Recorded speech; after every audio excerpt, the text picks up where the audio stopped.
যে একটা পরিবাহী রোধ আর, যে কোনো পরিমাণ রোধ দেওয়া থাকতে পারে এবং দৈর্ঘ্য হচ্ছে এল মনে করো, দৈর্ঘ্য পরিবাহী দৈর্ঘ্যটা এল। তো এই দৈর্ঘ্যটা টেনে টেনে দৈর্ঘ্যটা হচ্ছে, ঠিক আছে, টেনে দৈর্ঘ্যটা হচ্ছে দ্বিগুণ করা হলে রোধ কত হবে।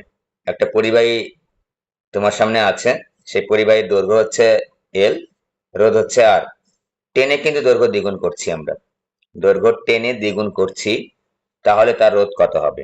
যখন একটা তারকে তুমি টানবা তখন তার দৈর্ঘ্য পরিবর্তন হচ্ছে, পাশাপাশি প্রস্থচ্ছেদের ক্ষেত্রফলও কিন্তু পরিবর্তন হচ্ছে। তার মানে আমরা কিন্তু ইন্ডিভিজুয়াল সূত্র দিয়ে অঙ্ক করতে পারছি না। ইন্ডিভিজুয়াল বলতে এটা এটা ব্যবহার করে অথবা শুধু এটা ব্যবহার করতে পারছি না। এটা ব্যবহার করার ক্ষেত্রে এ স্থির থাকতে হবে, প্রস্থচ্ছেদের ক্ষেত্রফল।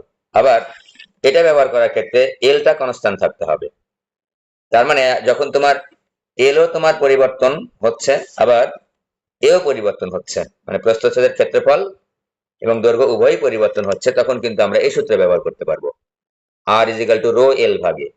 দেখো এই সূত্রের মধ্যে কিন্তু এলও আছে, এও আছে, সকলেই পরিবর্তনশীল এখানে, ঠিক আছে।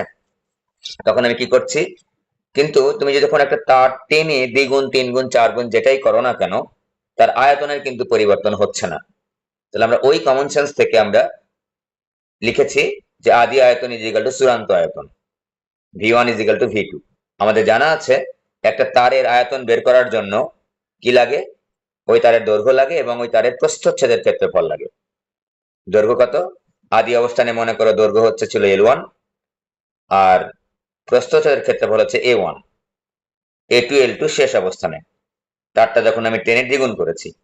তো দেখো এখানে লিখে নিয়েছি আদি দৈর্ঘ্য L1 is equal two L, শেষ দৈর্ঘ্য L2 is equal two 2L, যেহেতু দ্বিগুণ করেছি। আদি প্রস্থচ্ছেদের ক্ষেত্রফলকে A1 ধরেছি, আর চূড়ান্ত প্রস্থচ্ছেদের ক্ষেত্রফলকে আমরা A2 ধরেছি।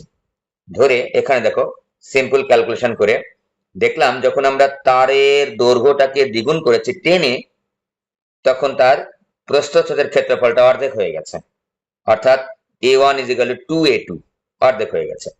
এখন আমি সূত্র ইউজ করছি, কোন সূত্র ইউজ করতে হবে, ওই যে দুইটাই যেখানে আছে, R is equal to rho L ভাগে। একটু খেয়াল করো, যখন আমি আদি অবস্থানে লিখছি R1, রো এর জায়গায় কিন্তু রোই থাকবে। গত ক্লাসে ব্যাখ্যা দিয়েছি সব ভালোভাবেই, যে একটা তারের উপাদানের আপেক্ষিক রোধের পরিবর্তন হবে না। সংজ্ঞাটা আমি সুন্দর করে বুঝিয়ে দিয়েছিলাম যে দৈর্ঘ্য টেনে বড় করো অথবা প্রস্থচ্ছেদের ক্ষেত্রফল কমাও অথবা অর্ধেক করো, কাটো, যাই হোক না কেন, যখন ওই তারের ক্ষেত্রফলটা হবে হচ্ছে, প্রস্থচ্ছেদের ক্ষেত্রফলটা হবে 1 মিটার স্কয়ার, এবং ওই তারের দৈর্ঘ্যটা যখন 1 মিটার হবে তখনই কিন্তু তার যে রোধ পাবো আমরা, সেটাকে আমরা আপেক্ষিক রোধ বলবো। সুতরাং কাটলে বা বড় করলে যাই করো না কেন, একটা নির্দিষ্ট তাপমাত্রায় কোনো একটা পরিবাহীর উপাদানের আপেক্ষিক রোধের কোনো পরিবর্তন হবে না। তাই আমরা দেখো R1 এর জায়গায় রো লিখেছি L1 ভাগ A1, আর R2 is equal to rho L2 ভাগ A2, ঠিক আছে। তারপর আমরা ক্যালকুলেশন করে, সিম্পল একটা ক্যালকুলেশন করে এখানে R2 ইজ ইকুয়াল টু পেয়েছি 4R। আদি অবস্থানে রোধ কত ছিল R, এখন কত হয়েছে 4 গুণ। যদি তোমাদের নৈবার থেকে আসে, নৈবার থেকেও তো আসতে পারে, 2 গুণ 3 গুণ 4 গুণ করা হলে টেনে কিন্তু, ঠিক আছে, যে তারটা তোমার হাতে দেওয়া আছে সে তারটাকে টেনে 2 গুণ 3 গুণ 4 গুণ যদি করা হয়, যত গুণ করা হবে তার উপর স্কয়ার করে দিবা। দেখো এখানে 3 দ্বিগুণ করেছি, 2 এর উপর স্কয়ার করলে কত হয় 4, দেখো রোধ হয়েছে 4 গুণ। যদি বলতাম 3 গুণ হয়েছে, টেনে 3 গুণ করেছি, তাহলে রোধ কত হবে, আমি উত্তর বলতাম 3 এর উপর স্কয়ার 9 গুণ। যদি 4 গুণ করতাম 4 এর উপর স্কয়ার 16 গুণ, ঠিক আছে। আদি অবস্থায় যে রোধ থাকবে তার n স্কয়ার গুণ হবে, যদি টেনে তুমি 2 গুণ 3 গুণ 4 গুণ এরকম করো। নোট আমি লিখে দিয়েছি, নির্দিষ্ট তাপমাত্রায় নির্দিষ্ট উপাদানের পরিবাহীর ক্ষেত্রে আপেক্ষিক রোধের কোনো পরিবর্তন হয় না। ওকে, তো এর পরের অংশ থেকে আসতেছি, যে গত ক্লাসে বলেছিলাম যে পরিবাহীর যে ধর্মের কারণে এর মধ্য দিয়ে তড়িৎ প্রবাহ বাধাগ্রস্ত হয়, পরিবাহীর সেই ধর্মকে আমরা রোধ বলছি। এটাও বলেছিলাম যে তাপমাত্রা বৃদ্ধিতে পরিবাহীতে রোধ বৃদ্ধি পায়, তাপমাত্রা বৃদ্ধিতে পরিবাহীতে রোধ বৃদ্ধি পায়। এখন দেখো তো, এখন যে কনসেপ্টটা নিয়ে আলোচনা করব ছোট্ট করে, একেবারে ছোট করে, 2 মার্কের জন্য যে প্রশ্নগুলো পরীক্ষা আসে সেখান থেকে, তড়িৎ প্রবাহের ফলে বর্তনীতে তাপের সৃষ্টি হয়। তড়িৎ প্রবাহের ফলে পরিবাহীতে তাপের সৃষ্টি হয়। তড়িৎ প্রবাহের ফলে পরিবাহীতে তাপের সৃষ্টি হয়। ব্যাখ্যা করো, পরীক্ষায় আসে, ঠিক আছে? তাপের সৃষ্টি হয়, দেখবা তোমাদের আশেপাশে যখন তারের মধ্য দিয়ে তড়িৎ প্রবাহিত হয়, দেখবা যে ওই তারটা কিন্তু গরম হয়ে গেছে। এর কারণটা আসলে কি? ঠিক আছে, এর কারণটা কি? তার মানে তড়িৎ প্রবাহের ফলে পরিবাহীতে তাপের উৎপন্ন হয়, ঠিক আছে? তো আমরা ওই তোমাদের মনে হয় অনেকের বাসায় হিটার থেকে থাকবে, দেখবা হিটারের তার দেখবা যে লাল হয়ে থাকে, তার বলতে ওটা কিন্তু বেসিক্যালি রোদ, ঠিক আছে? রোদ ওটা, ঠিক আছে? যাই হোক, তড়িৎ প্রবাহের ফলে পরিবাহীর যে মুক্ত ইলেকট্রন গুলো নিম্ন বিভব থেকে উচ্চ বিভবের দিকে গমন করে, এটা আমরা গত ক্লাসে শিখেছি যে ইলেকট্রন সবসময় নিম্ন বিভব থেকে উচ্চ বিভবের দিকে গমন করে, ঠিক আছে?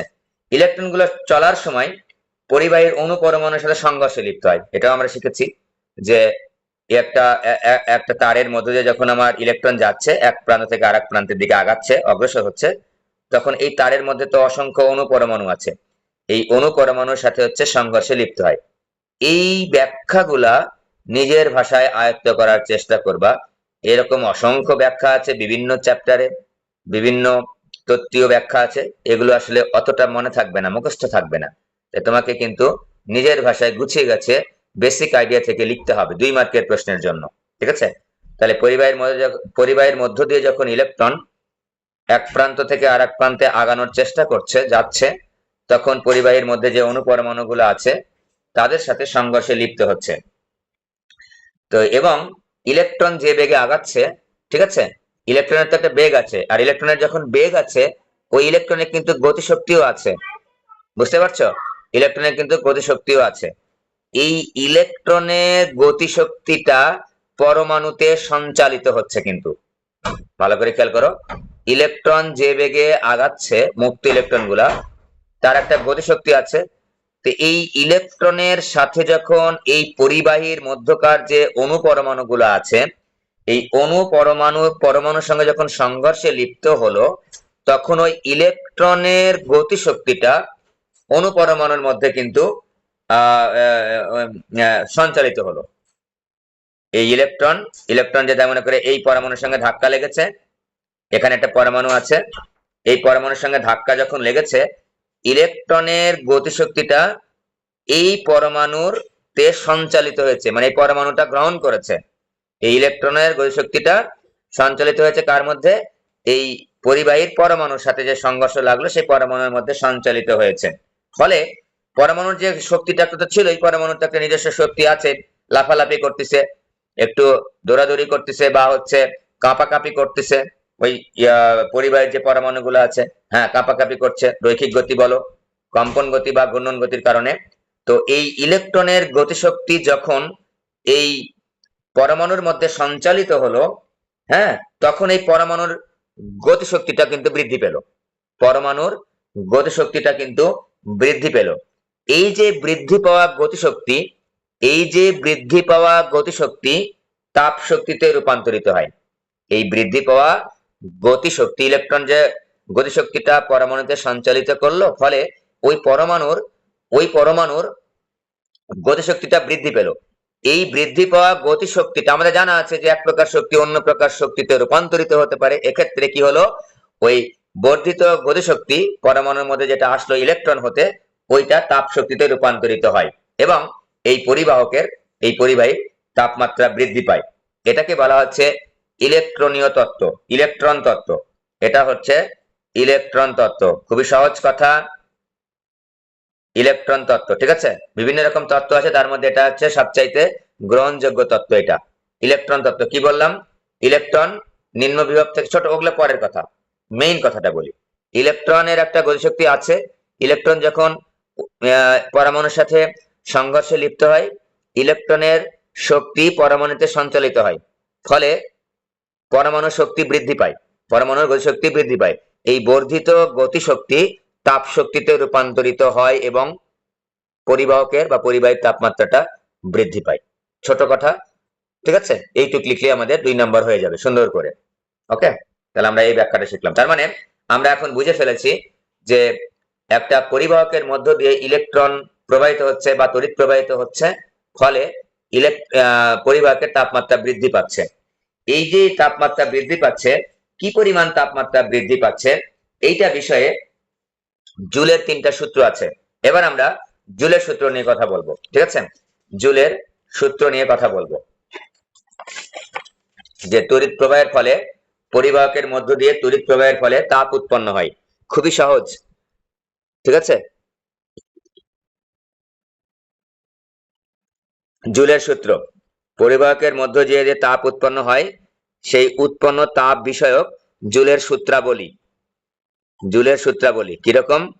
জুলের সূত্রাবলী কিরকম তাপ উৎপন্ন হয়? তো উনি থিওরিটিক্যাল, আমি এখানে এরকম একটা লিখে নিচ্ছি, উৎপন্ন তাপ H ইজ ইকুয়াল টু, এই যে I স্কয়ার আর টি। এই সূত্রটা পরে আসবে, এই সূত্রটা পরে আসবে, আমি আগে লিখে নিলাম। এটা আমাদের মুখের সঙ্গে সেট করে ফেলো। H is equal to I square R t. I মানে প্রবাহ মাত্রা, আর মানে হচ্ছে রোধ, আর টি মানে হচ্ছে সময়। এটা মনে রাখলে আমাদের 3টা সূত্র মনে রাখতে সুবিধা হবে। নাম্বার 1, দেখো তো, I square R t, I square R t, I square R t 2-3 বার মুখে মুখে উচ্চারিত করো। তাহলে দেখো, প্রথমটা হচ্ছে প্রবাহের সূত্র, প্রবাহের সূত্র বা তড়িৎ প্রবাহের সূত্র। তড়িৎ প্রবাহের সূত্র কি? H proportional to I square. এই যে I এর উপর স্কয়ার আছে, তাহলে প্রপোর্শনাল টু I স্কয়ার, ঠিক আছে? তাহলে আমরা কি বলবো, এখানে আমার চলক কয়টা? 3টা। উৎপন্ন তাপ বাদে 3টা চলক। উৎপন্ন তাপ কার কার উপর নির্ভর করছে? এই যে তড়িৎ প্রবাহ, রোধ এবং সময়ের উপর। এর মধ্যে এই সমীকরণের মধ্যে মাত্র একটা চলক আছে, I। নাই কি কি? আর নাই, আর কি নাই? টি নাই। তাহলে আর এবং টি হচ্ছে ধ্রুবক।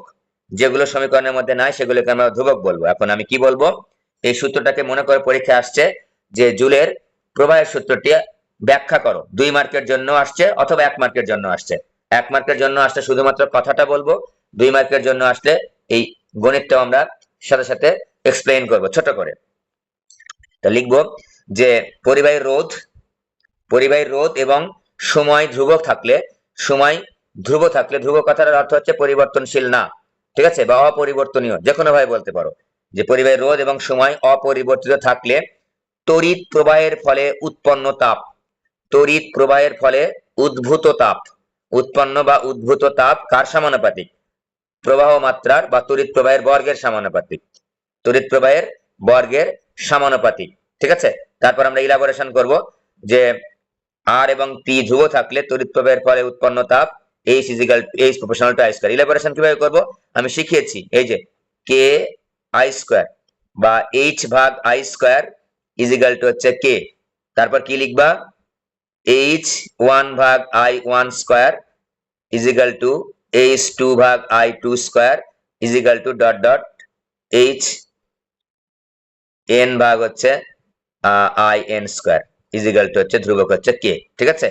তাহলে আমাদের অঙ্ক করার সময় যদি প্রয়োজন মনে হয় কখনো, যদিও এটাতে অঙ্ক আসে না, মানে এইটুকা সূত্র দিয়ে, একবার পুরা সূত্র দিয়ে অঙ্ক আসে, শুধুমাত্র প্রবাহের সূত্র দিয়ে অঙ্ক সাধারণত আসে না। H2 ভাগ হচ্ছে I2 স্কয়ার, এইটুকু আমার দরকার, ঠিক আছে? ওকে, তাহলে আমাদের ইলাবোরেশন করার স্টাইলটা শিখলাম, যে একটা সূত্রকে আমরা কিভাবে ইলাবোরেট করব। ওকে, এবার দেখো 2 নম্বর সূত্র। 2 নম্বর সূত্রে বুঝতেই পারছো 2 এর জায়গায় কি আছে? আর রোধের সূত্র। তো রোধের সূত্র, রোধের সাথে কি সম্পর্কে আছে দেখো তো? রোধের সূত্র, রোধের সাথে খুবই সুন্দর একটা সম্পর্ক আছে, কি? H proportional to R। আগেই বলেছি যে রোধ যত বেশি হবে তাপমাত্রা বাড়লে রোধ বাড়ে না, তাই তো বলতেছে এটা। তো আমি এখন কথাই বলবো, আর ইলাবোরেশন গুলো দেখাচ্ছি না। কি বলবো, এখানে কি স্থির আছে দেখো তো? এখানে I সূত্রের মধ্যে নাই আর টি নাই, তাহলে বলবো প্রবাহ মাত্রা এবং সময় স্থির থাকলে তড়িৎ প্রবাহের ফলে উদ্ভূত তাপ বা উৎপন্ন তাপ পরিবাহীর রোধের সমানুপাতিক। কথা কমপ্লিট, ঠিক আছে? 3 নাম্বার সূত্র আসো, এখানে লিখি। 3 নম্বর সূত্র হচ্ছে H প্রপোর্শনাল টু টি। খেয়াল করে দেখো, এই যে টি, এটা মুখস্থ রাখলে 3টা সূত্র এমনি হয়ে যাবে, ঠিক আছে? কি লিখবো এবার? এখানে স্থির কে কে আছে? এখানে হচ্ছে আইটা স্থির আছে আর হচ্ছে আর স্থির আছে। তাহলে আমরা কি বলবো? প্রবাহ মাত্রা এবং পরিবাহীর রোধ স্থির থাকলে তড়িৎ প্রবাহের ফলে উৎপন্ন তাপ সময়ের সমানুপাতিক, অর্থাৎ যত সময় বেশি হবে তত তড়িৎ প্রবাহটা বেশি হবে। এই 3টা সূত্রকে, এই 3টা সূত্রকে, যে একটা সূত্র, এই যে একটা সূত্র, এই সূত্র, এই তিনটা সূত্রকে যদি একত্রে লিখি তখন আমরা এটা পেয়ে যাই, A is proportional to I square RT। Proportional উঠে যে একটা কনস্ট্যান্ট আসে, ওই কনস্ট্যান্টের মানটা 1 হয়, ফলে আমরা এই সূত্রটা পাই, A is equal to I square RT। ঠিক আছে, এখন প্রশ্ন হচ্ছে স্যার কোন অঙ্কের মধ্যে যদি I দেওয়া না থাকে, V দেওয়া থাকে, তো বের করে নেব V is equal to I, আর তো আমরা জানি V is equal to I, আর তো আমরা জানি, তাই না? V is equal to I তো জানি। তোমাদের মনে হয় ওহমের সূত্রটা পড়ায় নাই, তাই না?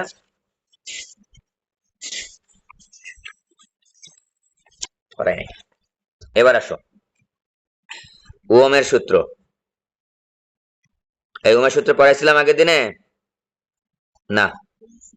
ওহমের সূত্রটা খুবই কিন্তু ইম্পর্টেন্ট, ঠিক আছে? দেখতে ছোট লাগলেও এটার ব্যবহার কিন্তু অত্যন্ত বেশি। ওহমের সূত্র, এটা হচ্ছে স্থির তাপমাত্রার ক্ষেত্রে খাটবে। এখানে যতগুলা সূত্রই বলি না কেন আমরা, হ্যাঁ, কারণ হচ্ছে পরিবাহকের তাপমাত্রা বৃদ্ধি বা হ্রাসের সাথে সাথে রোধের পরিবর্তন হয়। সুতরাং রোধের যেহেতু পরিবর্তন হচ্ছে, স্থির তাপমাত্রা না হলে যেটার সঙ্গে রোধ যুক্ত আছে তার কিন্তু সূত্র কোনোটাই খাটবে না। তাহলে এটা কিন্তু স্থির তাপমাত্রার ক্ষেত্রে অবশ্যই প্রযোজ্য, স্থির তাপমাত্রার ক্ষেত্রে প্রযোজ্য, স্থির তাপমাত্রার ক্ষেত্রে প্রযোজ্য। ঠিক আছে, স্থির তাপমাত্রার ক্ষেত্রে প্রযোজ্য। তাহলে কি বলছে, যে একটা তারের মধ্যে দিয়ে তড়িৎ প্রবাহিত হচ্ছে, তারের তো একটা বাধা আছে, হ্যাঁ বাধা আছে, ঠিক আছে, আর তড়িৎ প্রবাহিত হচ্ছে কেন? নাম্বার ওয়ান কথা, তড়িৎ প্রবাহিত হচ্ছে কেন বলো দেখি? ওই তারের দুই প্রান্তের মধ্যে দিয়ে একটা বৃহৎ পার্থক্য অবশ্যই আছে, একটা বৃহৎ পার্থক্য অবশ্যই আছে। এই বৃহৎ পার্থক্যকে আমরা এখানে ভি লিখলাম, বৃহৎ পার্থক্যকে ভি লিখলাম। তাহলে এই যে তড়িৎ প্রবাহিত হচ্ছে তারের মধ্য দিয়ে, এই তারের নাম দিলাম মনে করো এ বি। তড়িৎ প্রবাহিত হওয়ার কারণ হচ্ছে এই তারের মধ্য দিয়ে তড়িৎ প্রবাহিত হওয়ার কারণ হচ্ছে বিভব পার্থক্য অবশ্যই আছে, বিভব পার্থক্য অবশ্যই আছে। এই বিভব পার্থক্যটা is proportional to I proportional to V. আচ্ছা, যে পরিমাণ তড়িৎ প্রবাহিত হচ্ছে I is proportional to V. Ohm বললেন যে স্থির তাপমাত্রায় কোনো পরিবাহীর মধ্যে, স্থির তাপমাত্রা কথাটা কিন্তু অবশ্যই বলতে হবে, স্থির তাপমাত্রা কথাটা কিন্তু অবশ্যই বলতে হবে, না হলে কিন্তু ওহমের সূত্র হবে না। ঠিক আছে, ওহমের সূত্র হবেই না। স্থির তাপমাত্রায়, স্থির তাপমাত্রায় কোন পরিবাহীর মধ্য দিয়ে যে পরিমাণ তড়িৎ প্রবাহ চলে, উহা কার সমানুপাতিক? ওই পরিবাহীর দুই প্রান্তের বিভব পার্থক্যের সমানুপাতিক।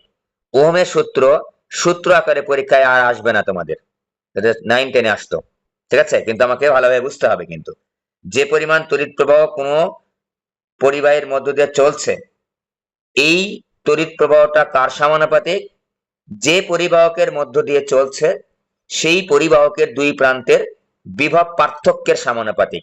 এটা কিন্তু বিভব পার্থক্য, শুধু বিভব কিন্তু না, বিভব পার্থক্য আছে বলেই এই তারের মধ্য দিয়ে তড়িৎ প্রবাহিত হচ্ছে। ওকে, তো এখান থেকে একটা জিনিস খেয়াল করো, I is equal to GV, এই I is equal to G into V, এই G কে বলা হচ্ছে তড়িৎ পরিবাহিতা, G is equal to V divided by I। তাহলে জি এর পরিচয়টা একটু দিয়ে নিচ্ছি, তড়িৎ পরিবাহিতা, তড়িৎ পরিবাহিতা, এই জি এর পরিচয় হচ্ছে তড়িৎ পরিবাহিতা। ঠিক আছে,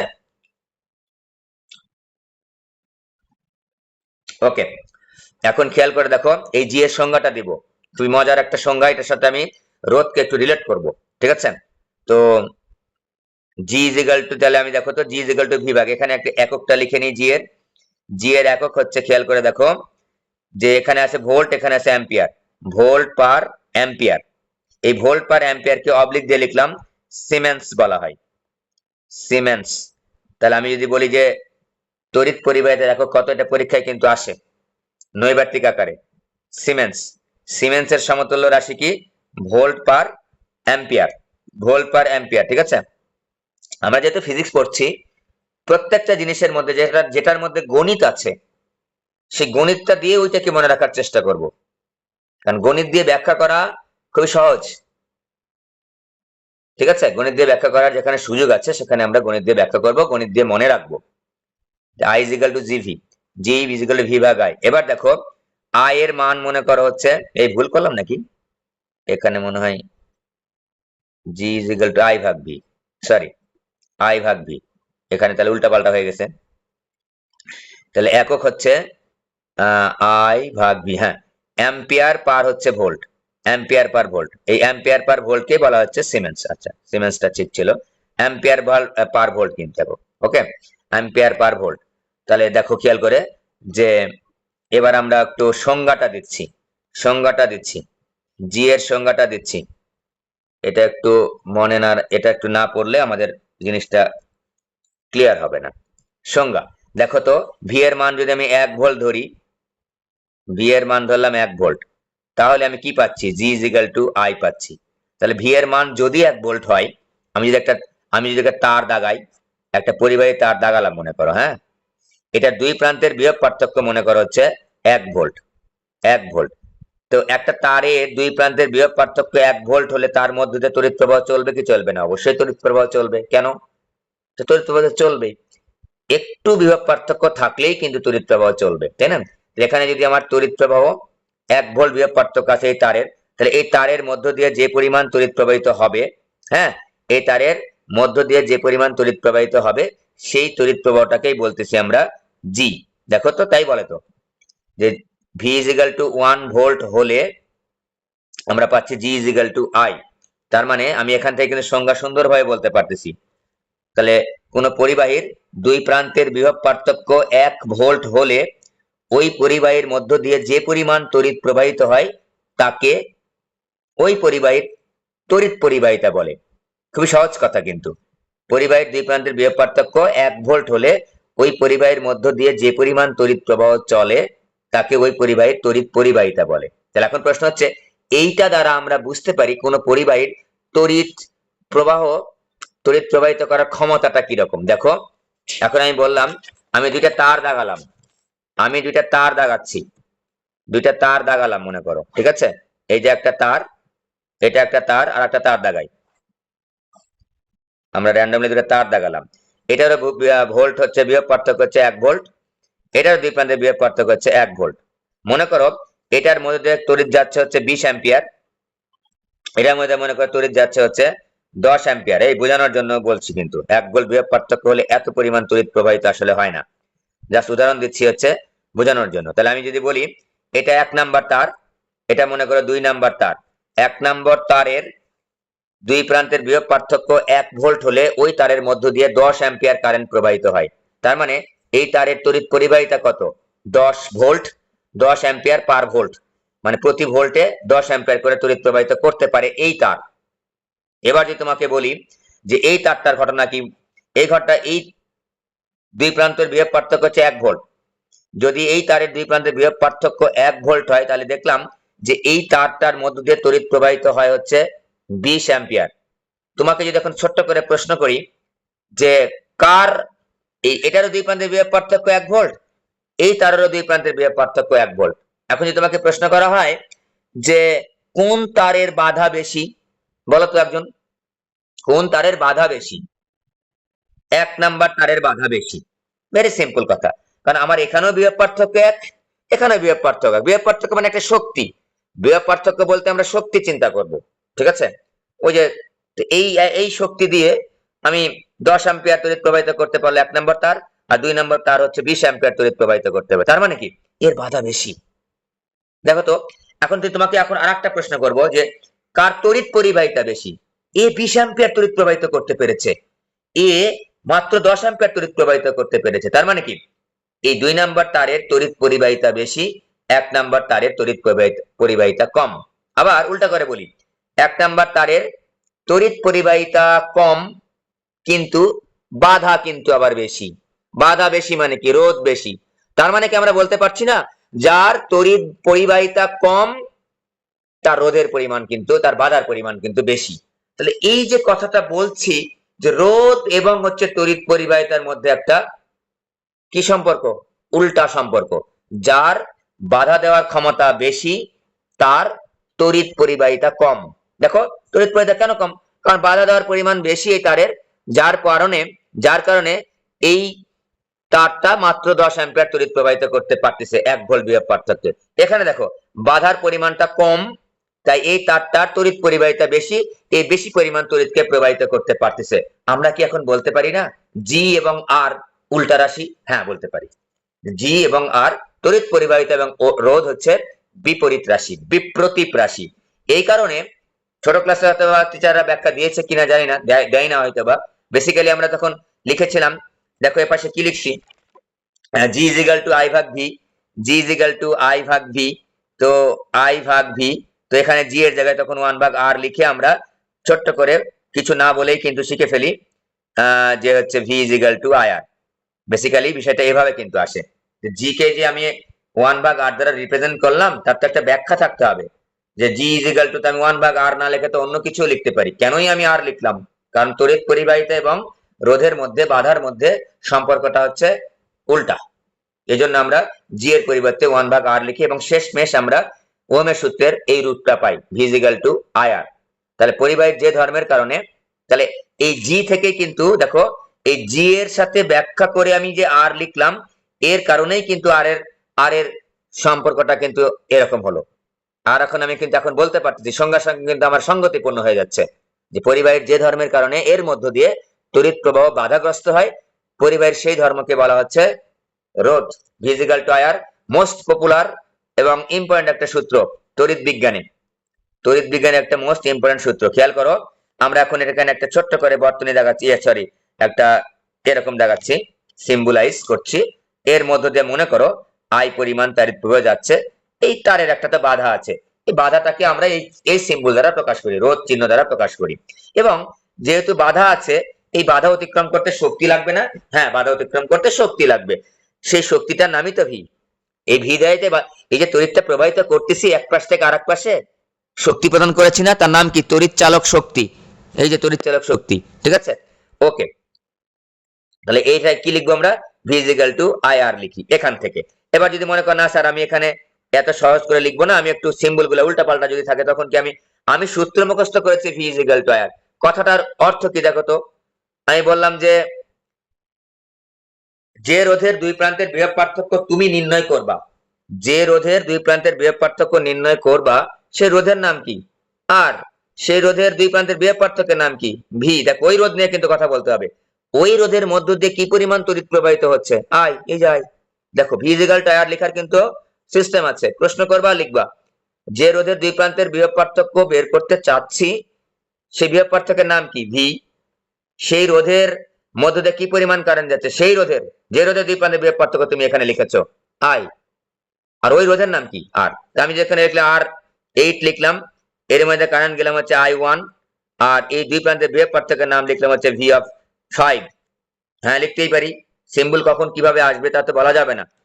তখন আমি এখন কি লিখবো দেখো তো, এখন আমরা লিখবো V5, R8 এর দুই প্রান্তের বিভব পার্থক্য বের করছি, V5 ইজ ইকুয়াল টু, এই V5 যে বিভব পার্থক্য লিখলাম কার দুই প্রান্তের? R এর দুই প্রান্তের।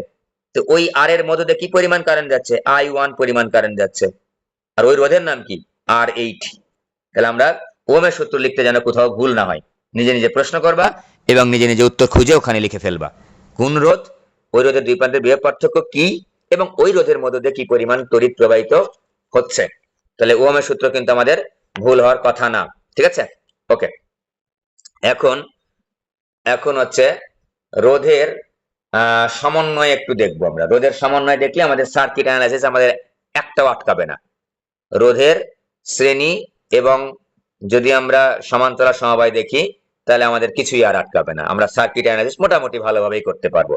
সাথে কারশফের সূত্র আছে, কারশফের সূত্র রিলেটেড প্রবলেম আমাদের খুবই কম আসে, যাই হোক ওটাও আমরা পড়বো, সবকিছুই পড়বো, ঠিক আছে?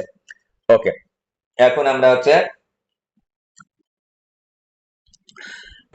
শ্রেণী সমবায়টা পড়ি। রোধের সূত্র তো পড়া হয়েছে, এখন আমরা রোধের শ্রেণী সমবায় পড়ি। কিরকম শ্রেণী সমবায়? শ্রেণী সমবায় একটু দেখে নিই। এই যে 1 2 3, তিনটা রোধ দিলাম, ঠিক আছে? সুন্দর করে খেয়াল করবা, তিনটা রোধ দিলাম। তো এই রোধের নাম বা এই বাধার নাম R1, R2, R3। তো খেয়াল করে দেখো, এখানে একটা ভোল্টেজ সোর্স দিলাম, যে ভোল্টেজ সোর্স দিয়ে আমি চার্জ প্রবাহ করাবো এই বর্তনীর মধ্য দিয়ে। সিম্পল একটা সার্কিট নিয়েছি আমরা, একেবারে সিম্পল একটা সার্কিট নিয়েছি, ঠিক আছে? ওকে, এটার নাম হচ্ছে ভি, এই ভোল্টেজ বা বিভব পার্থক্যের নাম হচ্ছে ভি। এটা পজিটিভ, এটা নেগেটিভ। আমরা আগেই গত ক্লাসে বলে নিয়েছি যে আমরা তড়িৎ প্রবাহের প্রচলিত দিক নিব। এই যে এদিকে কারেন্ট যাচ্ছে। প্রথম কথা হচ্ছে, আমি যখন একটা সার্কিট অ্যানালাইসিস করব, বিশ্লেষণ করব, তখন প্রথমে দেখে নিব যে কোন দিক থেকে কোন দিকে কারেন্ট যাচ্ছে। কথা হচ্ছে পজিটিভ থেকে যাত্রা শুরু করবে কারেন্ট, নেগেটিভ প্রান্তে আসতে হবে, কিন্তু ওই কারেন্ট পুরা বর্তনী ঘুরে নেগেটিভ প্রান্তে কিন্তু আসতে হবে। যদি আসতে পারে তবেই ওই ওই ভোল্টেজটা কার্যকরী ভোল্টেজ, অর্থাৎ এই ভোল্টেজ দ্বারা এই বর্তনীতে তড়িৎ প্রবাহিত হওয়া সম্ভব।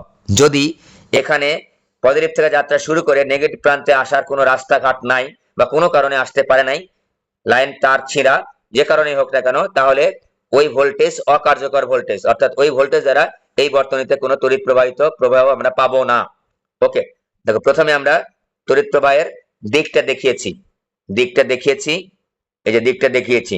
তো এই প্রবাহের দিকটার নাম দিলাম, এই প্রবাহটা মনে করো আই, অর্থাৎ এই যে ভোল্টেজ ডিফারেন্স দিয়েছি, বিভব পার্থক্য দিয়েছি, তড়িৎ চালক শক্তি দিয়েছি, তড়িৎ চালক শক্তি আর ভোল্টেজের মধ্যে পার্থক্য একটু আছে, এটা বলবো। শক্তি, এটা তড়িৎ চালক শক্তি। এই তড়িৎ চালক শক্তির কাজ কি?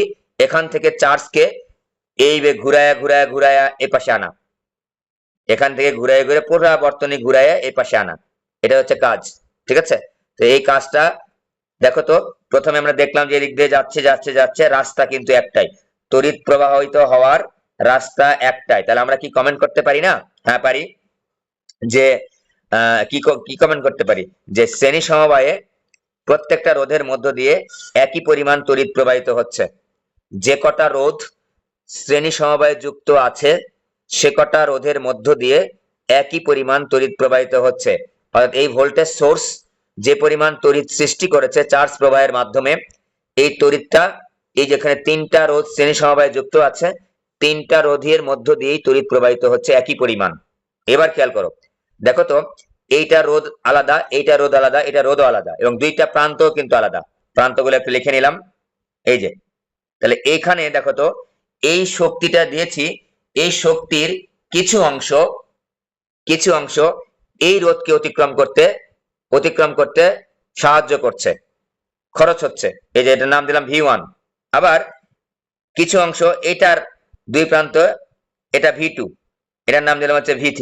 দেখো খেয়াল করো, যে শক্তিটা আমরা দিয়েছি, মনে রাখার জন্য সুন্দর করে বলছি, এই শক্তির কিছু অংশ এই বাধাকে অতিক্রম করতে খরচ হচ্ছে, কিছু অংশ এই বাধাকে অতিক্রম করতে খরচ হচ্ছে, কিছু অংশ এই বাধাকে অতিক্রম করতে খরচ হচ্ছে, অর্থাৎ এই শক্তিটা তিনটা বাধা অতিক্রম করতে খরচ হচ্ছে। তাহলে আমরা কি বলতে পারি না, যে V is equal two V1 যোগ V2 যোগ হচ্ছে V3। টোটাল শক্তি, তড়িৎচালক শক্তি হিসাবে আমি চিন্তা করছি, এই শক্তির এই অংশটা এখানে খরচ হচ্ছে, এখানে খরচ হচ্ছে V2, এখানে খরচ হচ্ছে V3। তার মানে আমি টোটাল শক্তি দিয়েছি কত, V। কয়টা জায়গায় খরচ হচ্ছে, কয়টা বাধা অতিক্রম করতে খরচ হচ্ছে, তিনটা বাধা অতিক্রম করতে তিন জায়গায় খরচ হচ্ছে। তাহলে আমরা বলতে পারি অবশ্যই, হ্যাঁ,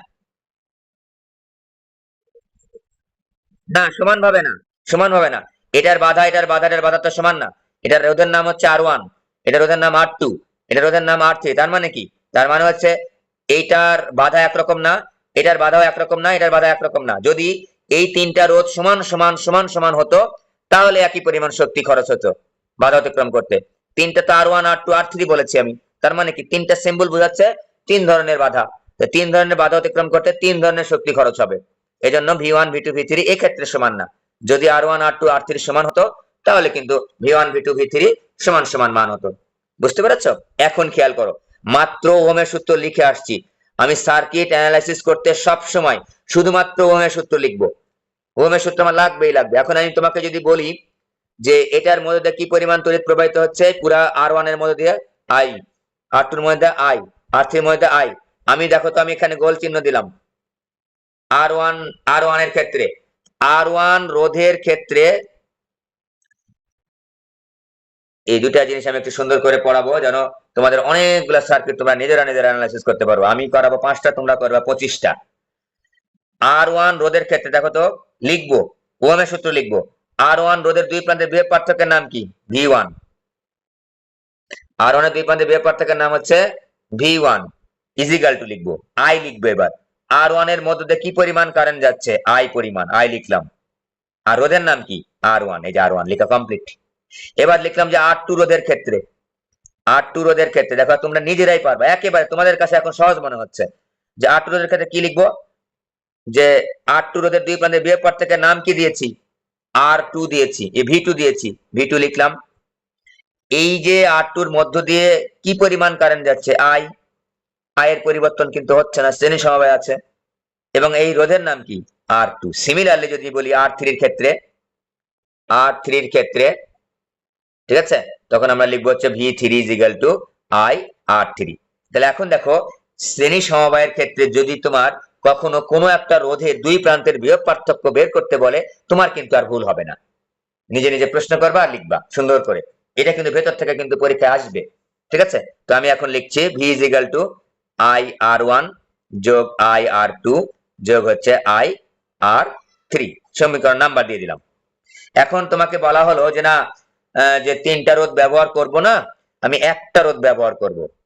একটা রোধ ব্যবহার করে এখানে যে ঘটনাটা ঘটেছিল তিনটা রোধ থাকাকালীন সময়ে, এখনো ওই একই ঘটনা ঘটবে। ঠিক আছে, তখন আমি কি করব? এই তোমাদের মধ্যে কি কেউ লিঙ্ক দিতে পারবা? একটু লিঙ্কটা দিয়ে দিও কেটে গেলে। হ্যাঁ, আমি তাহলে ওই শ্রেণী সমবায় আর সমান্তরাল সময়, খুব ইম্পর্টেন্ট জিনিসটা একদিনে শেষ করে দিই। ঠিক আছে, তো একটু জয়েন করে ফেলো খুব তাড়াতাড়ি, 20 মিনিট হয়তো বা লাগবে সেকেন্ড জয়েনে, বেশি সময় লাগবে না। ঠিক আছে, এটা প্রায় শেষের দিকে। আমি এখন বললাম যে তিনটা রোধ ব্যবহার করব না, আমরা একটা রোধ ব্যবহার করব মাত্র। ওই তিনটা রোধের পরিবর্তে বর্তনীতে একটা রোধ ব্যবহার করব। আগে যা ছিল কোনো পরিবর্তন মনে করো হলো না। এখানে বিভব পার্থক্য দিছি আগের মতোই V। এখানে এই বিভব পার্থক্য আগে যে পরিমাণ তড়িৎ তৈরি করেছিল, এখনো সেই পরিমাণ তড়িৎই তৈরি করেছে, নাম হচ্ছে I। আর এটার দুই প্রান্তের বিভব পার্থক্য আগে টোটাল মিলে, দেখো তো টোটাল মিলে যে বিভব পার্থক্য ছিল সেই বিভব পার্থক্যই আছে। তাহলে এই যে রোধটা আমি লিখলাম, নাম দিলাম মনে করো RS, সিরিজ যেহেতু ছিল, তিনটা রোধের পরিবর্তে একটা রোধ দিলে বর্তনীতে ভোল্টেজের পরিবর্তন ঘটে। বর্তনীতে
একটু খেয়াল করো যে তিনটা রোধ আগে ছিল, এই যে তিনটা রোধে যে পরিমাণ কারেন্ট তৈরি করেছিল, তিনটা রোধ মানে তিনটা তো বাধা, তিনটা বাধা থাকার ফলেও যে পরিমাণ তড়িৎ প্রবাহিত হয়েছিল I পরিমাণ, এখন ওই তিনটা বাধার পরিবর্তে একটা বাধা দিয়েছি এবার, সে নাম হচ্ছে RS।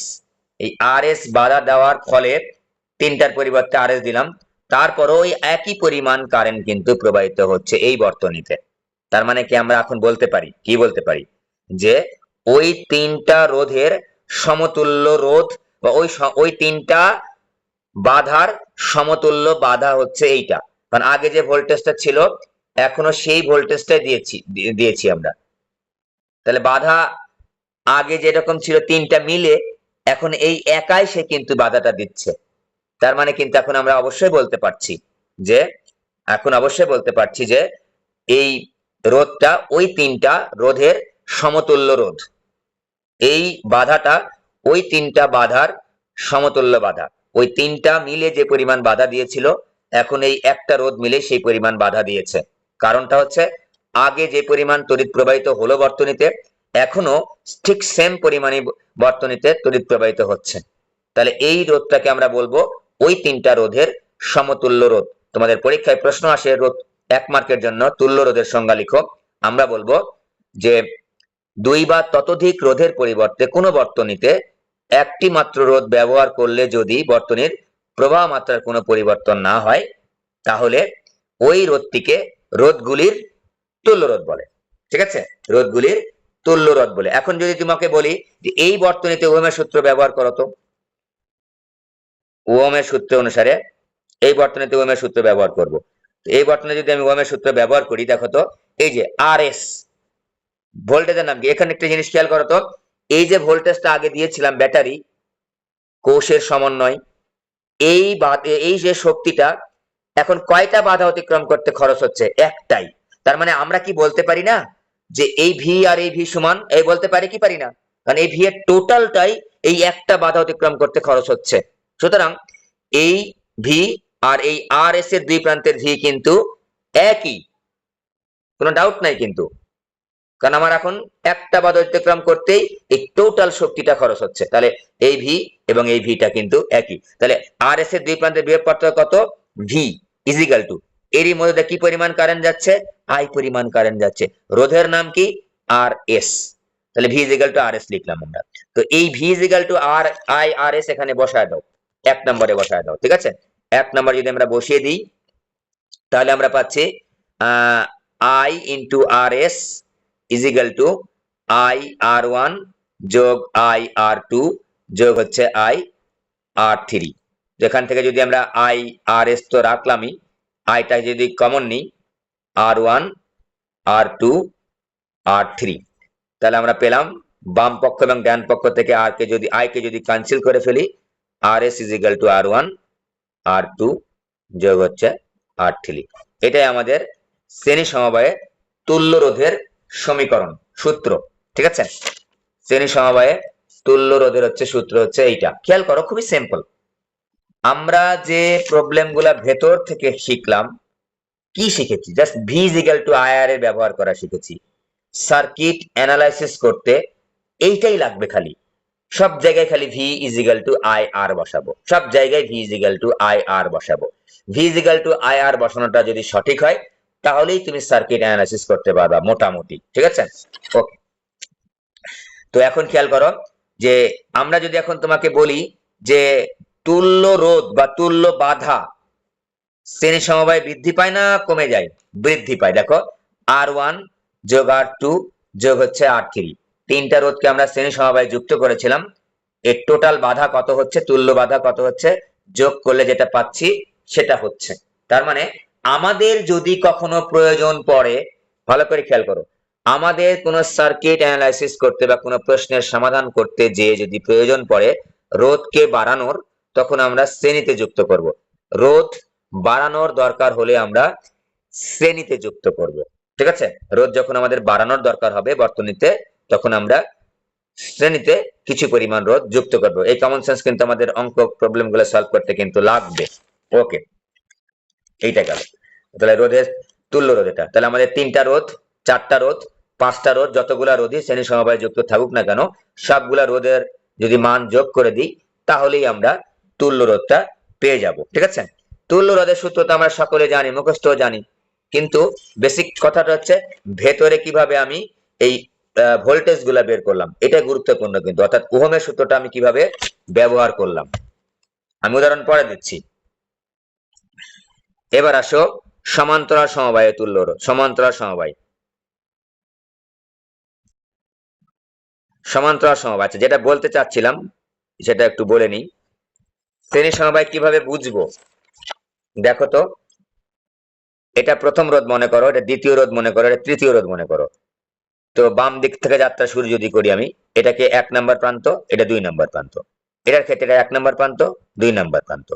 এই রোধের ক্ষেত্রে বাম দিকেরটা 1 নম্বর, ডান দিকেরটা 2 নম্বর প্রান্ত। দেখো তো, প্রথম রোধের দ্বিতীয় প্রান্ত, খেয়াল করো, প্রথম রোধ দ্বিতীয় প্রান্তের সাথে দ্বিতীয় রোধের প্রথম প্রান্ত, দ্বিতীয় রোধের দ্বিতীয় প্রান্তের সাথে তৃতীয় রোধের প্রথম প্রান্ত, তাহলে সংযুক্তটা কিরকম? 1 এর সাথে 2, 2 এর সাথে 1, 1 এর সাথে 2, 2 এর সাথে 1, এরকম সন্নিবেশকে আমরা বলবো হচ্ছে শ্রেণী সমবায়। অর্থাৎ প্রান্ত কিন্তু মিলবে না, 1 এর সাথে 2, 2 এর সাথে কিন্তু 1। দেখো খেয়াল করো, প্রথমটার দ্বিতীয়র সঙ্গে দ্বিতীয়টার 1 নাম্বার, দ্বিতীয়টার 2 নম্বরের সঙ্গে তৃতীয়টার 1 নাম্বার, দুইয়ের সাথে একের কিন্তু সংযুক্তি আছে। এখন সমান্তরাল কিন্তু এরকম না, প্রান্ত কিন্তু প্রত্যেকটা রোধের প্রান্ত কিন্তু মিলে যাবে। এবার প্রান্ত কিন্তু মিলে যাবে, তখন আমরা বলবো হচ্ছে সমান্তরাল সমবায়। আমি ইলেকট্রিক্যাল পয়েন্ট দিয়েও তোমাদের শেখাবো, যে তোমাদের ভুল যেন না হয়। ইলেকট্রিক্যাল পয়েন্ট দিয়েও তোমরা শিখতে পারবা যে কিভাবে আমরা ইজিলি ওই শ্রেণী বা সমান্তরাল গুলা যেন চিনতে পারি, শ্রেণী বা সমান্তরাল গুলা যেন চিনতে পারি। ঠিক আছে, ভয় করার কোনো কারণ নাই। যতই জটিল দিক না কেন, যতই তোমাদের আর কতই জটিল দিবে, তোমরা তোমাদের প্রশ্ন দেখে নিও, এত জটিল আসে না। হ্যাঁ, ইউটিউবে বা এখানে সেখানে বিভিন্ন ভাইয়াদের যে মাঝে মাঝে যে প্রশ্ন সলভ করা বিশাল বড় বড় সার্কিট, এগুলো নিয়ে মাথা ঘামানোর দরকার নাই। ঠিক আছে, এই ধরনের সার্কিট তোমাদের কোথাও আসবে না, কোথাও আসবে না। মনে করো বইয়েতে একটা প্রশ্ন আসবে, একটা সার্কিট হয়তো বা মাঝে মাঝে হঠাৎ হঠাৎ একটা আসে, তো ওইটা করার জন্য তুমি কি হাজারো হাজার লক্ষ লক্ষ সার্কিট তুমি সলভ করবা? দরকার নেই। ঠিক আছে, সমান্তরাল সমবায় যেগুলো আমাদের বইতে আছে বা বইয়ের অনুরূপ, সেগুলো তুমি সমাধান করো, সেগুলো তুমি ভালোভাবে তোমার মধ্যে আয়ত্ত রাখো। আমি চ্যালেঞ্জ করছি, তুমি চান্স পাবা। তুমি যে জায়গায় চান্স পেতে চাও সেই জায়গায় চান্স পাবা, আমি চ্যালেঞ্জ দিলাম। ঠিক আছে, বইয়ের গুলা, পাঠ্য বইয়ের গুলা, সিলেবাসের বইয়ের গুলা এবং ওর রিলেটেড যেগুলো আছে সেগুলো তুমি হচ্ছে আয়ত্ত করো, সুন্দরভাবে আয়ত্ত করো। ঠোঁটস্থ টাইপের আয়ত্ত, আয়ত্ত বলতে একেবারে দেখলেই যেন আমি পারি, এবার আয়ত্ত করো। তুমি যেখানে চান্স পেতে চাও সেখানে তুমি চান্স পাবা। ওই হঠাৎ একটা বিশাল আইআইটি প্রশ্ন সলভ করে তুমি চান্স পাবা না। ওইটা পারবা তো ভালো, সঠিক গুলাই পারবা, মানে যেগুলো সহজ সেগুলোই পারছো না, তাহলে তো হবে না। তোমাকে এগুলো আগে পারতে হবে, পাঠ্য বইয়ের গুলা পারতে হবে। পাঠ্য বইয়ের গুলো যখন তোমার কমপ্লিট হয়ে যাবে, তখন তুমি অতিরিক্ত দুই একটা প্রবলেম দেখতে পারো, যে না আমার তো এগুলো কমপ্লিট, আমি এখন ওগুলো একটু দেখি। এগুলো কমপ্লিট না করে ওগুলোতে চোখ দিও না, দরকার নেই। ঠিক আছে, দরকার নেই। আমি আমার বাস্তব অভিজ্ঞতা থেকেই বলছি, বুঝতে পেরেছো? বাস্তব অভিজ্ঞতা থেকেই বলছি, কারণ আমি সব জায়গায় পরীক্ষা দেওয়া মানুষ, কিন্তু সব জায়গায় পরীক্ষা দেওয়া মানুষ। বুয়েট রুয়েট কুয়েট চুয়েট মেডিকেল থেকে শুরু করে ঢাকা বিশ্ববিদ্যালয়, রাজশাহী বিশ্ববিদ্যালয় থেকে শুরু করে বাংলাদেশের এমন কোন উচ্চ শিক্ষা প্রতিষ্ঠান নেই যেখানে আমি পরীক্ষা দিই নাই। বুঝতে পেরেছো? সুতরাং এইগুলো নিয়ে মাথা ঘামানোর কোনো দরকার নেই বাবা। কোনো আমার চোখে দেখে আসতেছি কারা চান্স পাচ্ছে, যারা পড়ুয়া ছাত্র তারা চান্স পাচ্ছে, তারা অতি মেধাবী না, অতি মেধাবী না।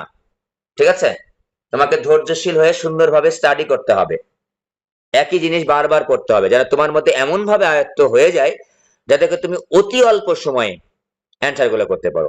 তোমার মনে রাখবা যে তুমি পারলে হবে না, তোমাকে অতি অল্প সময়ের মধ্যে পারতে হবে। কারণ ভর্তি পরীক্ষা কিন্তু নির্দিষ্ট সময় বেঁধে দেওয়া হয়, 1 ঘন্টা 2 ঘন্টা 3 ঘন্টা, একে ছোট সময়, একেবারে ছোট্ট সময় কিন্তু।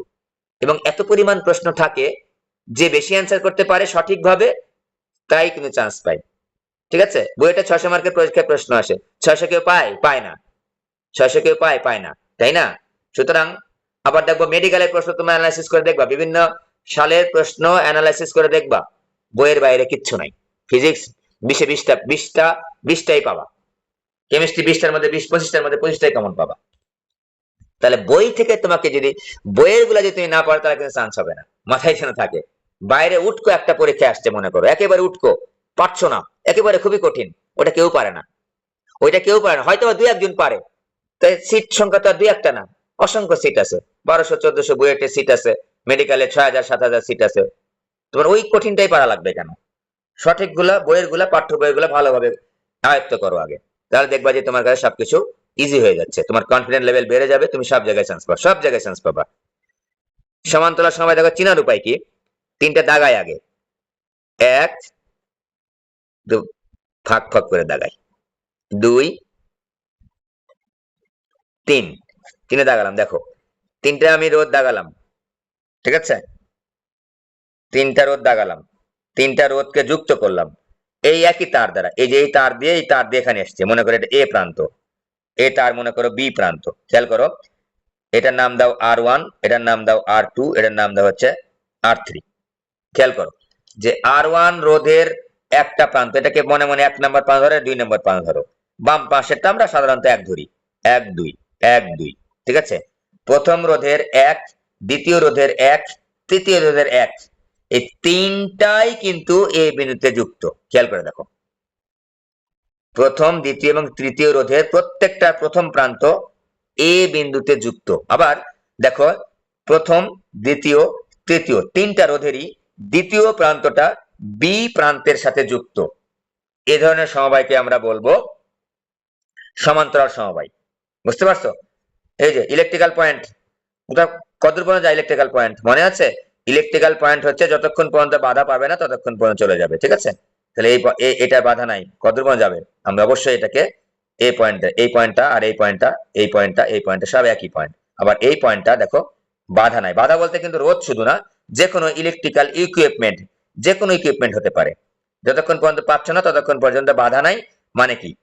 তোমার ইলেকট্রিক্যাল পয়েন্ট গুলা সেম সেম, ইলেকট্রিক্যাল পয়েন্ট গুলা হচ্ছে সেম সেম। এই গেল তিনটা, ঠিক আছে? তিনটা রোধের এক প্রান্ত এক বিন্দুতে, এই তিনটা রোধের অপর প্রান্ত গুলো আবার অন্য একটি সাধারণ বিন্দুতে যদি যুক্ত থাকে সেটাকে বলবো আমরা সমান্তরাল সমবায়। সমান্তরাল সমবায়ের সংজ্ঞা তোমাদের পরীক্ষায় আসবে না, যা চেনার জন্য বললাম। তো এবার ঠিক খেয়াল করো, আমি যদি একটু বড় করে দাগাই, বড় করে দাগাচ্ছি। এই যে এখানে ব্যাটারি দিলাম, একটা ব্যাটারি দিলাম, ওকে, এই যে দিলাম। এটা পজিটিভ চিহ্ন, এটা নেগেটিভ চিহ্ন। খেয়াল করো ভালো করে। প্রথম কাজ কি? প্রথম কাজ হচ্ছে তড়িৎ প্রবাহের দিক নির্দেশ করা। দিক নির্দেশ করছি, এই যে পজিটিভ থেকে যাত্রা শুরু করলো, কি পরিমাণ কারেন্ট তৈরি করেছে এই ভোল্টেজ ডিফারেন্স, এই তড়িৎ চালক শক্তি, এই শক্তির উৎসটা আই পরিমাণ তড়িৎ তৈরি করেছে। দেখো গেল গেল গেল গেল গেল গেল, এই এ পয়েন্টে আসলো। দেখো তো একটু কমন সেন্স খাটায় তীর চিহ্ন দিলাম, যে এখানে এসে রাস্তা পেয়েছে তিনটা, রাস্তা পেয়েছে তিনটা। এই রাস্তা দিয়ে গেছে একরকম কারেন্ট, এই রাস্তা দিয়ে গেছে একরকম কারেন্ট, এই রাস্তা দিয়ে গেছে একরকম কারেন্ট, তিন ভাগে ভাগ হয়েছে। তো এই ভাগের নাম, ওই রোধের সাথে নাম রেখে দিলাম হচ্ছে R1, এটার নাম দিলাম হচ্ছে R2, আর এটার নাম দিলাম হচ্ছে R3। তিনটা রোধের নাম আমরা এই সরি আই আই দিলাম, আর দিলাম কেন? আই হবে, সরি, এটা কেটে দিই। এটার নাম দিলাম হচ্ছে I1, এটার নাম দিলাম হচ্ছে I2, এটার নাম দিলাম হচ্ছে I2, আর এটার নাম দিলাম হচ্ছে I3। দেখো খেয়াল করে, যে এই তিনটা কারেন্টের নাম দিলাম হচ্ছে I1, I2, I3, আর রোধের সাথে নাম মানে মিল রেখে, চিহ্ন মিল রেখে আমরা নামটা দিলাম R2, I2, I3, R3। ওকে, এখন দেখো এই কারেন্ট তিনটায় গেল গেল, এই এদিক দিয়ে গেল I1, এদিক দিয়ে গেল I2, এদিক দিয়ে গেল I3, যে বি বিন্দুতে মিলিত হলো। মিলিত হয়ে আবার তিনটা মিলে আই কারেন্ট রূপে দেখো বর্তনীটা কিন্তু কমপ্লিট করেছে। কমপ্লিট করার অর্থ হচ্ছে পজিটিভ প্রান্ত থেকে কারেন্ট যাত্রা শুরু করে, চার্জ যাত্রা শুরু করে আবার পুরা বর্তনী ঘুরে ঘুরে ঘুরে ঘুরে ঘুরে ঘুরে আবার নেগেটিভ প্রান্তে এসেছে। এই বিষয়টাকে আমরা বলছি বর্তনী সম্পন্ন হওয়া, এবং এই ব্যাটারির কার্যকারিতা আছে এই বর্তনীতে, মানে এই বর্তনীতে এই ব্যাটারি তড়িৎ সাপ্লাই দিতে পারছে। এবার খেয়াল করো তো, আমি যদি তোমাকে বলি যে R1 এর দুই প্রান্তের নাম কি, তুমি বলবা যে AB। তোমাকে যদি বলি যে R2 দুই প্রান্তের নাম কি, তুমি বলবা AB। তোমাকে যদি বলি R3 দুই প্রান্তের নাম কি, তুমি বলবা হচ্ছে AB। সুতরাং আমরা এখন বলতে পারছি যে তিনটা রোধেরই দুই প্রান্তের নাম একই, এবং আরো বলতে পারতেছি যে তিনটা রোধেরই দুই প্রান্তের বিভব পার্থক্য একই। বিভব পার্থক্য কয়টা বিন্দুর হয়? দুইটা বিন্দুর। তাহলে R1 এর দুই প্রান্ত যা, R2 এর দুই প্রান্ত তা, R3 এর দুই প্রান্ত তাই। সুতরাং R1 এর দুই প্রান্তের বিভব পার্থক্য যা, R2 এর দুই প্রান্তের বিভব পার্থক্য তাই হবে, R3 এর দুই প্রান্তের বিভব পার্থক্য তাই হবে। তার মানে এই টোটাল মিলে কয়টা প্রান্ত? দুইটা প্রান্ত। এখন তোমাকে যদি প্রশ্ন করি কয়টা বাধা, তুমি কি বলবা? এই বাধা কয়টা? একটা। এই একটা বাধা না, আমরা এটাকে একটা বাধা বলবো ব্যাখ্যা করার জন্য। তাহলে আমাদের দেখো তো, তাহলে এই ভোল্টেজটা যে প্রয়োগ করেছি, এই ভোল্টেজটা হচ্ছে একটা জায়গায় খালি খরচ হয়েছে, বাধা, একটা বাধা অতিক্রম করতে, একটা বাধা অতিক্রম করে। দেখো এই দুই প্রান্ত, দেখো তো এখানে যখন আমি একটা দুই প্রান্ত ছিল, এই যে দুই প্রান্ত, তখন আমি বলছি এটা একটা বাধা। এই প্রান্ত আর দুই প্রান্ত, এই দুই প্রান্ত কিন্তু ভিন্ন, খেয়াল করে দেখো, তখন দুইটা বাধা, দুই প্রান্ত ভিন্ন, তিনটা বাধা। এখানে তো তিনটারই দুই প্রান্ত একই, তিনটারই দুই প্রান্ত একই, তাহলে বাধা কয়টা? একটা।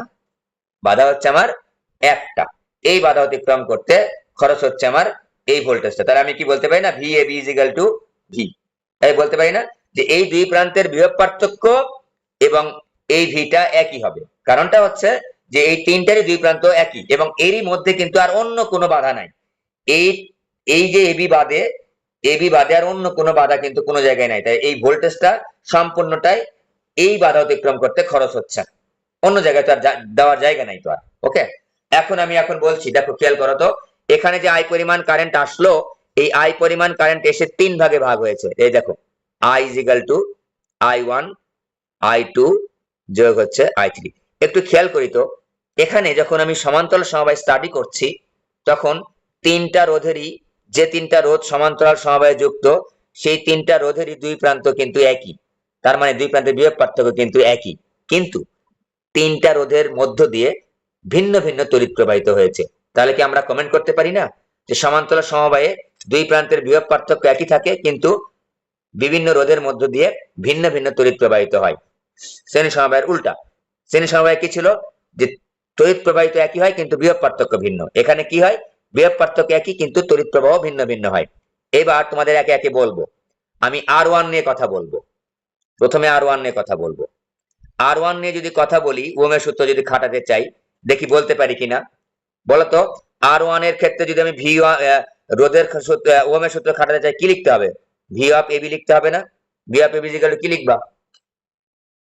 R1 এর দুই প্রান্তে বিভব পার্থক্য, দুই প্রান্ত কি এবি, তাহলে ভি অফ এবি। আই এর জায়গায় কি লিখবো? R1 নিয়ে কাজ করছি, R1 এর মধ্য দিয়ে কি পরিমাণ কারেন্ট যাচ্ছে? I1। রোধের নাম কি? R1। এই যে R1, বুঝতে পারছো? তার মানে আমি যদি এখানে বলতে চাই যে I ইজ ইকুয়াল টু কত, I1 ইজ ইকুয়াল টু কত?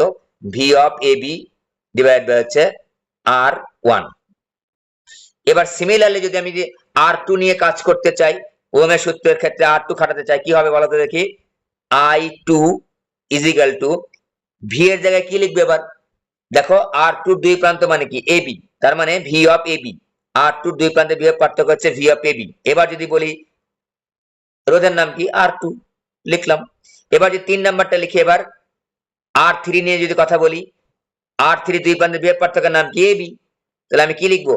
I3 is equal to V of A B divide by R3। রোধের নাম R3, কারেন্টের নাম I3, এর মধ্যে দিয়ে যাচ্ছে, আর দুই প্রান্তের বিভব পার্থক্যের নাম হচ্ছে। তো এই তিনটা সূত্র লেখাটা খুবই জরুরি, কিন্তু কেউ না বুঝতে পারলে জিজ্ঞাসা করো। আমার মনে হয় যে কঠিন কিছু না, এটা কিন্তু পরীক্ষার ভেতরে কিন্তু আমাদের লাগবে। মানে বড় সার্কিটের ভেতরে কিন্তু বিভিন্ন ব্রাঞ্চের মধ্যে কারেন্ট বের করা, কিন্তু বের করতে বলে যে কারেন্ট কত হবে এটার মধ্যে দিয়ে, এরকম একটা চিত্র দিয়ে বললো I2 কত, I1 কত, I3 কত, তাহলে কিন্তু বের করতে হবে। একেবারে সিম্পল। প্রথম কাজ হচ্ছে যেটার মধ্য দিয়ে তড়িৎ বের করতে বলবে, তার দুই প্রান্তের বিভব পার্থক্য বের করে নিব, ঠিক আছে? এবং তারপর তার মধ্য দিয়ে কারেন্ট আমি বের করব। বিভব পার্থক্য লাগবে, দেখো এই যে R2 দুই প্রান্তের বিভব পার্থক্য ভি অফ এবি, আর কারেন্টের নাম হচ্ছে I2, রোধের নাম হচ্ছে R3। ওকে, বসায় দাও, বসায় দিলে হয়ে যাবে। I is equal two, I1 এর জায়গায় লিখবো ভি অফ এবি, মানে আসলে বেসিক্যালি ভি, বুঝতে পারছো? ভি অফ এবি আর ভি একই, আমি ভি অফ এবি লিখেছি বোঝার জন্য, কারণ এখানে এই ক্ষেত্রে শুধুমাত্র ভি অফ এবি আর ভি একই, অন্য সকল ক্ষেত্রে কিন্তু হবে না। মনে করে এখানে একটা রোধ আছে, এই পাশে একটা, এই পাশে একটা, তখন কিন্তু ভি আর ভি এবি এক হবে না। এখানে যেহেতু এই শক্তিটা একটা জায়গাতেই খরচ হচ্ছে, তাই কিন্তু আমি ভি এবি আর ভি কিন্তু একই লিখেছি। I1 এর জায়গায় এখানে R1 plus V of AB ভাগ হচ্ছে R2 plus V of AB ভাগ হচ্ছে R3। আমাদের হয়ে গেছে, হ্যাঁ? এই তো, আর সময় লাগবে না, অল্প সময় লাগবে, 5 মিনিটের মতো লাগবে। তো এখানে ভি অফ এবিটা কমন নাও, কমন নিলে 1 ভাগ R1, 1 ভাগ R2 যোগ 1 ভাগ R3। এই এটা নাম্বারিং করে রাখলাম, এই আই এর মান। তাই এখন বললাম না, এই তিনটা রোধের পরিবর্তে আমি তো তুল্য রোধটা বের করতে চাই, তো বললাম না, আমি তিনটা রোধের পরিবর্তে একটা রোধ ব্যবহার করব, তিনটা রোধের পরিবর্তে একটা রোধ ব্যবহার করব। তো ব্যবহার করি একটা রোধ, এই যে একটা রোধ ব্যবহার করলাম, ঠিক আছে? তিনটা রোধের পরিবর্তে একটা রোধ ব্যবহার করলাম। একটা রোধ ব্যবহার করার পরেও দেখলাম বর্তনীতে হচ্ছে কারেন্টের কোনো পরিবর্তন ঘটে নাই, বর্তনীতে কারেন্টের কোনো পরিবর্তন ঘটে না। আগে যে ভোল্টেজটা ছিল সেই ভোল্টেজটা দিয়েছি। এখানে এ আর বি যে বিন্দুটা ছিল, এ আর বি বিন্দু, এই আর বি এর বিন্দুর মধ্যে আমরা একটা রোধ দিয়েছি, নাম দিলাম হচ্ছে আরপি, ঠিক আছে? তাহলে এটা দুই প্রান্তের বিভব পার্থক্যের নাম কি? V of A B. ভি আর ভি অফ এবি এখানে কিন্তু সেম সেম, এবং দেখা গেল যে এরই মধ্যে দিয়ে হচ্ছে সেম পরিমাণ কারেন্টই যাচ্ছে, আগে যে পরিমাণ কারেন্ট ছিল। তার মানে আগে ওই তিনটা রোধ মিলে যে পরিমাণ বাধা দিয়েছিল, এখন ওই তিনটা রোধের পরিবর্তে একটা রোধ মিলে ঠিক সমপরিমাণ বাধা দিচ্ছে। তার মানে এই রোধটাকে আমরা বলছি ওই তিনটা রোধের হচ্ছে সমতুল্য রোধ বা তুল্য রোধ, ঠিক আছে, সমতুল্য বা হচ্ছে তুল্য রোধ। তাহলে এখন যদি আমি এক্ষেত্রে ওহমের সূত্র খাটাতে চাই, কি লিখতে পারি আমরা? V of A B is equal to, এটার মধ্যে কি পরিমাণ কারেন্ট যাচ্ছে? আই পরিমাণ কারেন্ট যাচ্ছে। তাহলে আই লিখলাম, কারেন্টের তো পরিবর্তন হওয়া যাবে না, তাহলে তো তুল্য রোধ বলতেই পারবো না, আই ইন্টু আর পি। তো ভি অফ এ বির জায়গায় আগেরটা থেকে বের করে লিখি। আগেরটা কি ছিল? ভি অফ এ বি, এই যে ভি অফ এ বি এটা আই ইজ ইকুয়াল টু, আচ্ছা ভি অফ, এটা এখান থেকে আমি লিখবো হচ্ছে I is equal to V of A B divide by হচ্ছে আর পি। তো আয়ের জায়গায় কি লিখবা? আগে যেটা ছিল, এই যে আয়ের জায়গায় অনেক বড় একটা জিনিস ছিল, পুরোটা লিখবো যে V of A B into, লিখে ফেলি, একবারে লিখে ফেলি, V of A B into 1/r1 যোগ 1/r2 যোগ হচ্ছে 1/r3 is equal to V of A B divide by হচ্ছে আর পি। তো ভি অফ এ বি আর V of A B cancel out হয়ে যাবে উপরে উপরে। তাহলে আমরা পাবো হচ্ছে 1/r1 যোগ 1/r2 যোগ 1/r3 is equal two 1/rp। এই দুইটা থিওরি অত্যন্ত ভালোভাবে বুঝতে হবে, একেবারে সহজ করে সময় নিয়ে বুঝালাম, আশা রাখি কারো ভুল হওয়ার কথা না। এই দুইটা থিওরি যদি ভালো না বুঝো, তাহলে ভেতরে ভেতরে ঢুকে আমি সার্কিট অ্যানালাইসিস করতে পারবো না। আর একটা জিনিস মনে করো, যে এখন পর্যন্ত যদি 50 বছরেও পরীক্ষা হয়, কোনো সার্কিটের সাথে কোনো সার্কিট কিন্তু মিল পাবা না, কোনো সার্কিটের সাথে কোনো বোর্ডের কোনো কিছু মিল পাবা না, কিন্তু সংখ্যা টংখ্যা মিল পাবা না। এই দিক ওদিক দিয়ে ঘুরে পেঁচায় অন্য দিক দিয়ে আসবে, কিন্তু একটু কম বেশি হবেই। এটা একেবারে বেসিক থেকে তোমাকে অ্যান্সার করতে হবে, এবং এটা থেকে যে প্রশ্নগুলো আমাদের এইচএসসি পরীক্ষায় আসে, ঠিক আছে, একেবারে সহজ আসে, একেবারে সহজ আসে।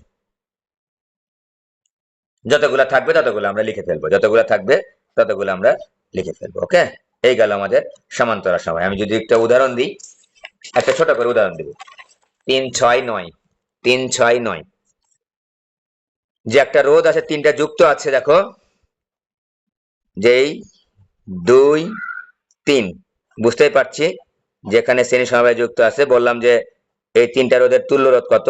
এটা 3 ওহম দিলাম, 6 ওহম দিলাম, 18 ওহম দিলাম, ঠিক আছে। আবার সিমিলারলি আমরা বললাম যে তিনটা রোধ হচ্ছে শ্রেণীতে যুক্ত আছে, এখানে সমান্তরাল দিই, সমান্তরালে যুক্ত আছে, এই একই তিনটা রোধই, ওকে, এই সমান্তরালে যুক্ত আছে একই রকম ভাবেই।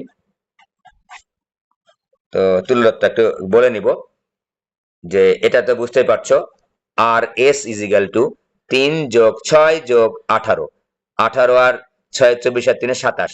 দেখো এই যে 3 ছিল, 6 ছিল, 18 ছিল, শ্রেণী সমবায়ে যে তিনটা রোধ বা চারটা পাঁচটা যতগুলো রোধ যুক্ত থাকবে, তাদের তুল্য রোধটা হবে এই সবার চাইতে বড়টা ছিল না, তার চাইতেও বড় হবে, বড়টার চাইতেও বড় হবে, যোগ করবো, তো যোগ করলে বড়টার চাইতেও বড় হবে। নাম্বার 1 উদাহরণ।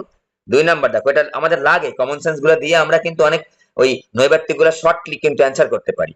এবার খেয়াল করো, এটা হচ্ছে এখানে ছিল 3, 6, 18। এবার দেখো তো, আমি যদি 1/rp লিখি, 1/3, 1/6 যোগ হচ্ছে 1/18, একটু হিসাব নিকাশ করে দেখি।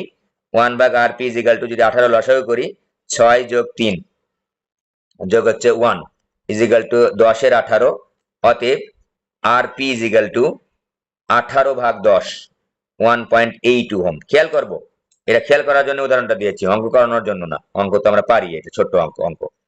দেখো তো, আমাদের যে তিনটা রোধ যুক্ত ছিল, একটার নাম 3, একটার নাম 6, একটার নাম 18, এই তিনটা রোধের সবচেয়ে ছোটটার নাম কি? 3। দেখো তুল্য রোধ তার চাইতেও ছোট হয়েছে, তুল্য রোধ তার চাইতেও ছোট হয়েছে। এখন কিন্তু আমরা কমেন্টে আসতে পারি যে শ্রেণী সমবায় তুল্য রোধ সবচেয়ে বড়টা চাইতেও বড় হবে, সমান্তরাল সমবায় তুল্য রোধ সবচাইতে ছোটটার চাইতেও ছোট হবে। এবং আরো কমেন্ট করতে পারি বা সিদ্ধান্তে আসতে পারি, বর্তনীতে যখন আমার রোধ বাড়ানো দরকার, তখন আমি শ্রেণী সমবায় যুক্ত করব, বর্তনীতে যখন আমার রোধ কমানো দরকার, তখন আমরা সমান্তরাল সমবায় যুক্ত করব। ওকে, উল্টা কথা বলি, বর্তনীতে যখন তড়িৎ প্রবাহ বাড়ানো দরকার, তড়িৎ প্রবাহ বাড়াতে চাচ্ছি, তার মানে কি রোধ কমাতে হবে, তড়িৎ প্রবাহ বাড়াতে চাচ্ছি, রোধ কমাতে হবে। ভালো করে কথাটা খেয়াল করো, তড়িৎ প্রবাহ বাড়াতে চাচ্ছি, রোধ কমাতে চাচ্ছি, রোধ তাহলে কমাতে হবে, তখন সমান্তরাল সমবায়। বর্তনীতে যদি আমি তড়িৎ প্রবাহ কমাতে চাই, তাহলে আমাদের বাধা বা রোধ বাড়াতে হবে, ঠিক আছে। প্রবাহ যদি কমাতে চাই রোধ বাড়াতে হবে, আর রোধ বাড়াতে চাইলে আমাদের শ্রেণী সমবায় যুক্ত করতে হবে।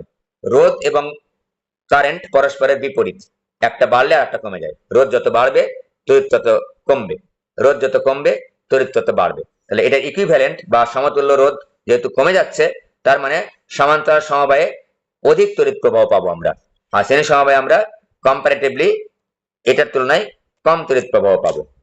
হ্যাঁ, কম পাবো, এটা কেন কম পাবো, এখানে বেশি পাবো। ওকে, আজকে এই পর্যন্ত থাক, এগুলো দিয়ে আমরা নেক্সট দিনে অঙ্ক টঙ্ক করবো। বাই।